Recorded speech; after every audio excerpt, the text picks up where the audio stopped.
I can't believe this, man. I tell you, man, this is crazy. So Kimbo Slice has died also.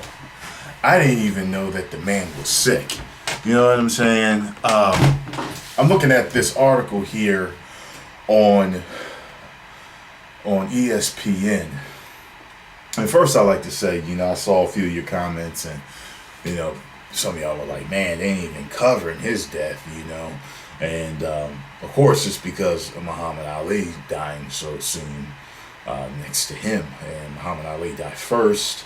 And Kimbo Slice is just going to be in his shadow. His death is going to be in his shadow. I mean, Kimbo Slice, is a legit fighter, with legit fame and skills. But, I mean, Muhammad Ali's legacy and legend is just so much bigger that, of course, that's why he's not getting much coverage. But it makes me think of when Michael Jackson died, and I think Farrah Fawcett died like a couple days or so before him. As soon as he died, you didn't hear nothing. But it was almost crazy. It's like Muhammad Ali's legend is just a tidal wave, just totally engulfing the news of Kimbo. And I get it. It is what it is. But it's a shame because I remember Kimbo Slice. I remember, yes, I was around for, seeing these backyard fights, and this dude is just destroying guys. I was like, wow, I had never seen that before. I'd never seen a guy destroy people on the streets. Just a regular street fighting dude that you knew. As a matter of fact, wasn't he in a few different pornos, as security? Maybe he was like LA club security or something for certain guys. I remember seeing some pornos, and I was like, that's the dude I seen on YouTube knocking motherfuckers the fuck out. But anyway, it says here, which I assume is an article after he died, a couple days after, because it says here that Kimbo Slice had been awaiting a heart transplant. I didn't know that. Whenever I said, he died at 42, when I see someone dying at 42, I'm like, what the fuck was wrong? What happened? Because we are not supposed to die that early. So let's see what the article says. It says mixed martial arts star Kimbo Slice, who died Monday night at age 42, was diagnosed with heart failure and informed he needed a heart transplant, according to a report by South Florida Sun-Sentinel. Citing a medical report made by the Northwest Medical Center in Margate, the Sun-Sentinel reported that Slice's birth name, Kevin Ferguson, I never knew that, was admitted to the hospital on June 3rd, complaining of severe abdominal pain, shortness of breath, and nausea. Nausea is something that you get before heart attacks. I remember reading that. A lot of you can't pay attention to that.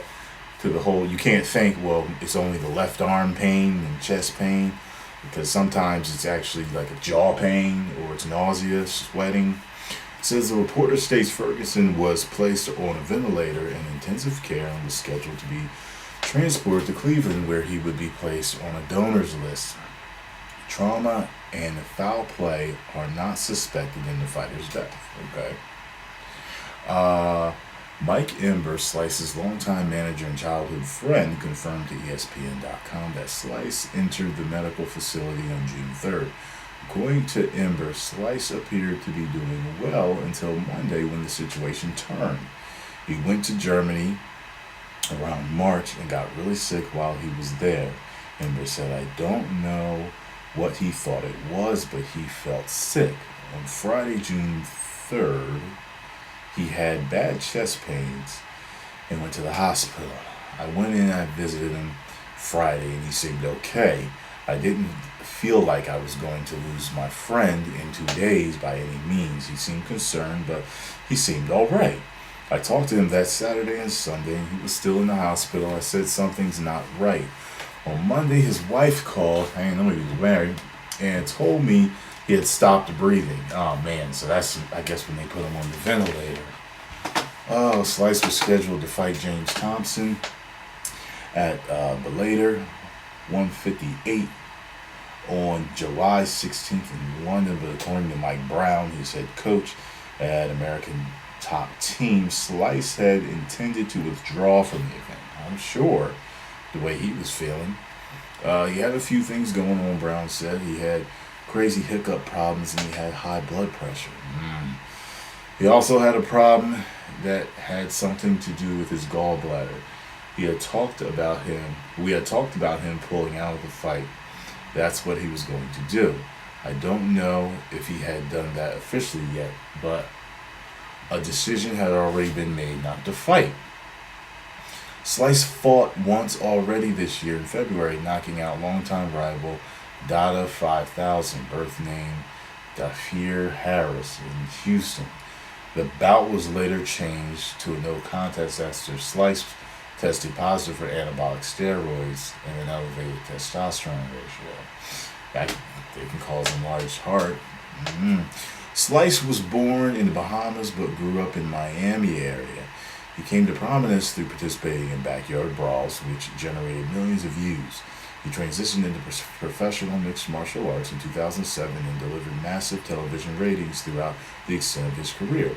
In 2009, he participated in The Ultimate Fighter, the UFC's long-running reality show. He also compiled a 7-0 professional boxing record. There's no question he lived life to the fullest, Ember said. That's what his mother told me today. She said, Michael, when he was a baby growing up, he told me he was going to be famous someday. Then he met you, and it happened. I was so proud of him when he went on to do what he did. I knew he loved to fight, and I was just so proud of him. Unless you met him, you didn't know how touching of a person he really was. The absolute epitome of don't judge a book by its cover. I think everyone will remember him that way. Slice leaves behind 6 children. His oldest son, wow, he had 6 kids. Kevin Ferguson Jr., whose nickname is Baby Slice, made his professional MMA debut earlier this year. Oh, okay, cool. Anytime I was around Kimbo, he was very humble, said UFC lightweight Dustin Poirier. Slice's teammate at American Top Team. He wasn't the person who I thought he would be. He's a family guy. Every time I saw him, he had his kids with him. He was just a really nice guy. Wow, man. Man, that's a shame. That's one of those things, though, man. Like, you know, when I think about guys like that have like a meteoric rise to fame, kind of like, people like Bruce Lee, that comes to mind because I think of how big he got really fast and then he was gone. And it's kind of like this with Kimbo Slice. It's like Slice's popularity kind of peaked a few years ago and he kind of started to decline when he started losing fights. But I still had mad, like, I wasn't like, man, this dude is a joke. No, I was never like that. I'm like, this dude is fucking legit. You know what I'm saying? Now he's messing with real killers in the ring. He's being tested. But I was never, like, I was just a bum. Nah, I wasn't. This dude is a legit tough guy. You know what I mean? Badass. And I ain't got nothing but respect for him. He did his thing.